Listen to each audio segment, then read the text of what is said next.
ரொம்ப சின்ன வயசுலயே அம்மாவை என்கிட்ட இருந்து கூட்டிட்டு போயிட்டேன்.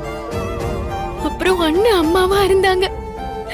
ஆனா கல்யாணம் ஆகாமலேயே என்ன நீ அம்மாவா மாத்தினது கூட விஜய் சாருக்கு நான் பொண்டாட்டியா இருக்கிற காரணத்துக்காக நான் அதான் நினைச்சுக்கிட்டேன்.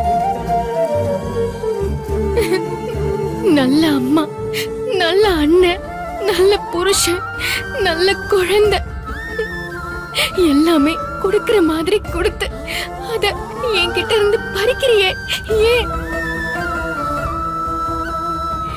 எங்க வாழ்க்கையில என்னெல்லாமோ நீ நடத்தி வச்ச, கல்யாணம் பண்ணி வச்ச.